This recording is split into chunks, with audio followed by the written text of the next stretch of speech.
Là, on va parler dans la rue et en soirée, d'accord? J'aborde la personne en étant percutant, de base. Je vais pas vous répéter ce que c'est être percutant, je l'ai répété pendant 48 heures, d'accord? Instantanément, de manière quasi en moins d'une minute, arriver à faire ce que j'appelle un DHV, d'accord?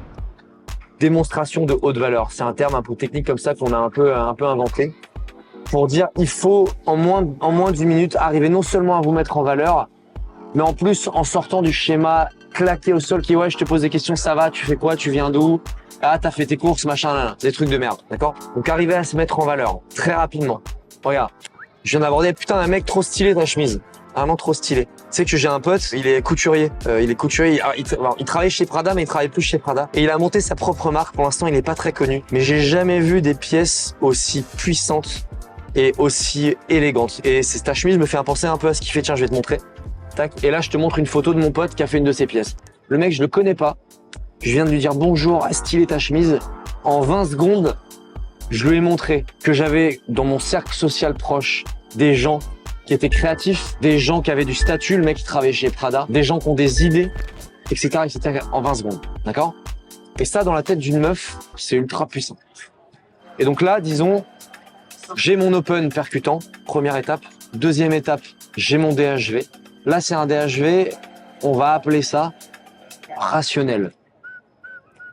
C'est un DHV qui est ni humoristique, c'est ni dans le vibing, c'est ni dans quoi que ce soit. C'est un DHV purement dans la tête des gens, le statut ou ce que je viens de dire, ce sont des marqueurs qui vont faire tilt, d'accord? Même la meuf qui te dit ouais, moi j'aime pas les gens qui sont guindés, nanana, ça va forcément éveiller quelque chose chez elle automatiquement. J'ai envie de dire même si ça éveille chez elle une émotion négative, c'est mieux que du néant. Voilà, c'est une émotion. Voilà, toutes les émotions sont bonnes à prendre, même une émotion qui est un peu mauvaise dans une rencontre. De toute façon, une rencontre sans émotion mauvaise, c'est une mauvaise rencontre.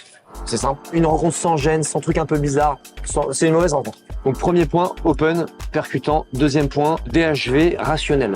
Il y a un deuxième embranchement à ce DHV, c'est DHV beaucoup plus léger. Tu vois, imagine un mec de télé-réalité, il arrive, ça ma coquine, etc. Il va faire un DHV soit tellement exagéré, soit très sexuel. Par exemple, imaginons t'es en soirée, imagine je suis vraiment face à elle, je la regarde en souriant, je fais, chute. Je la regarde dans les yeux pendant 30 secondes, je fais chute. Elle se demande, ouais, c'est qui ce mec chelou? Je fais, il y a ma grand-mère qui dort en haut. Ok, tu vois, je rigole. Et non seulement je montre que je sais gérer la tension sexuelle, et en plus que je suis capable de faire des trucs où je prends mes couilles. Ça, c'est un DHV. Tu vas créer une sensation, une émotion. Donc du coup, t'es déjà dans une structure de conversation où il se passe des choses. T'es pas dans un blablabla, question de merde, bateau. Donc, je répète, hein, open percutant, DHV rationnel ou DHV sexuel, humoristique, nanana. Et donc là, on est déjà dans une rencontre où c'est ultra puissant et j'ai posé aucune question. Et ça fait 30 secondes. Et déjà, la meuf, elle dit, ok, bon, là, on a un client. D'accord? On n'est pas, ça va, tu vois? Là, il y a un client. D'accord? Ok, donc ça, c'est le premier truc. Le troisième truc que vous pouvez faire, c'est un DHV où vous allez montrer un skills où vous comprenez ce que c'est le désir. Vous allez instantanément instaurer un jeu de rôle. Instantanément. Je vais vous expliquer ce que c'est le jeu de rôle. Je vous ai fait un topo de 25 minutes hier. D'accord? Donc, je vais pas réexpliquer ce que c'est le jeu de rôle. Mais tu peux mettre ça hyper rapidement dans une rencontre. Enfin, imagine, t'es une étrangère, je t'aborde. Bonjour. C'est ultra sexy. Elle a dit, sorry, I don't speak French. C'est pas grave. Je vais t'apprendre, je serai ton professeur de français. Là, déjà, je crée un truc qui est fort, qui est impactant. J'ai posé aucune question, nanana, et j'ai créé un jeu de rôle directement. C'est-à-dire que même là, si je lui pose une question de merde, admettons, ça va, t'as fait quoi aujourd'hui? Question de merde. Elle me dit, j'en sais rien, je suis allé manger dans un restaurant, mais c'était pas ouf. Je vais dire, je suis prof de français, mais pas que. Non seulement je vais t'apprendre à parler français, mais je vais t'apprendre ce que c'est la grande cuisine.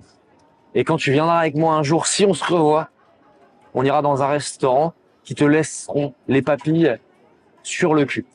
Bref, bam. C'est-à-dire que tu vois, jeu de rôle au début, je pose une question de merde, elle me raconte 5 minutes ce qu'elle a fait dans sa journée, j'en ai rien à branler, bam, je reviens sur le jeu de rôle de je suis ton professeur, et non seulement je suis professeur de français, et en plus je vais t'apprendre ce que c'est la grande cuisine, parce que dans mon pays c'est quelque chose d'important. Et vous avez vu là quand je parle, bon là frérot, je suis lessivé, je suis fatigué, mais j'essaie de mettre de l'acting, de rigoler, de sourire un petit peu. Tu vois ce que je veux dire? Donc voilà, structure de la conversation, open impactant, DHV avec 3 embranchements, ultra rationnel. C'est quoi un DHV rationnel? C'est un DHV qui comporte un élément de valeur que je t'ai décrit. Je t'ai décrit tous les éléments de valeur que tu devais avoir. Présélection, statut, nanana.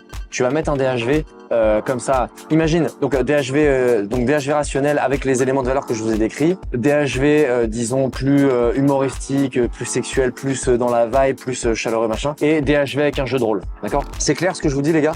C'est pas clair. Frérot, voilà, ces images, frérot, ça vaut 1 million d'euros, c'est pas grave, c'est gratuit, frère. Je suis fatigué, je donne comme ça. Déjà, si t'as ces 3 points-là, cite-moi une seule putain de rencontre dans ta putain de vie où il y avait pas ces 3 points-là, ça existe pas, frère. Toutes les meufs qui t'ont marqué dans ta vie avaient forcément ces 3 trucs-là. C'est impossible, frère. 4e point, il va falloir qu'elles s'investissent. Mais déjà, si t'as les 3 points-là, c'est impossible qu'elles s'investissent pas. C'est quoi s'investir? La meuf, tu lui tends une perche, non seulement elle apprend, mais en plus, elle en rajoute. Ça, c'est la faire s'investir. Peu importe la perche que tu lui prends. Peu importe que ce soit un DHV rationnel, peu importe que ce soit un DHV sexuel, peu importe que ce soit un DHV de jeu de rôle, elle rentre dans ton jeu de rôle. Tu lui dis que tu vas être ton professeur, à dire « Ah putain, j'ai trop envie que ce soit mon professeur, mais je sais pas si je serai une bonne élève. » Elle rentre dans ton jeu de rôle, nanani, nanana. Elle rentre.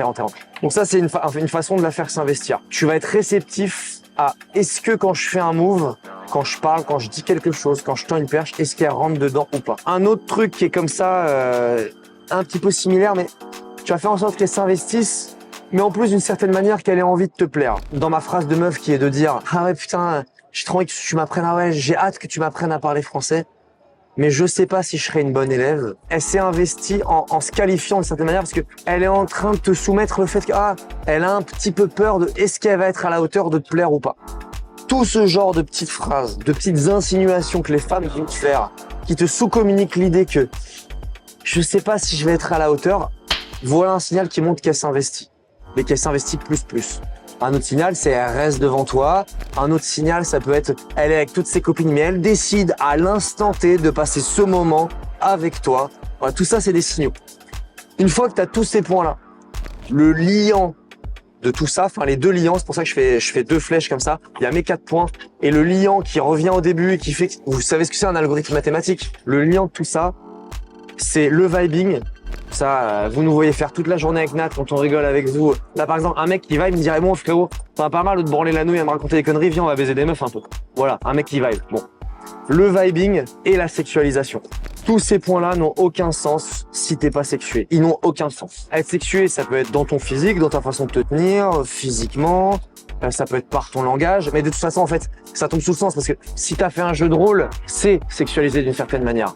Mais il faut le faire avec l'attitude. Et donc son attitude, par exemple à lui, je vais pas forcément lui dire d'instaurer un jeu de rôle de la même manière que je vais le dire à Tancred ou que je vais le dire à toi, par exemple. Toi, par exemple, je vais te dire d'être beaucoup plus contrasté. Lui, je vais pouvoir lui dire de faire un jeu de rôle de manière très froide. Et à un moment de contraster, mais à un autre moment. Toi, un peu plus de nuances, tu vois, genre jouer le chaud, le froid, variation de température un peu plus fluide. Lui, j'aime bien le côté un petit peu saccadé. Je suis très froid, je suis très sexuel, puis d'un coup. Toi un peu plus fluide. Une fois que tu as fait tous ces points-là, tu vas au bout du truc, tu closes. Tu fais un truc, tu fais un move, tu bouges, tu prends son numéro, tu couches avec elle, tu l'emmènes à ton appart. Tu vis un moment qui est dans l'intimité absolue et tu kiffes ta race. En fait, c'est simple, si tu fais ça, t'es un monstre. Ça, tout ce que je te dis là, frère, tu peux faire ce que tu veux socialement après. Ça demande qu'une chose, prendre ses couilles et prendre des risques de faire chacun de ces étapes au moment opportun de le faire.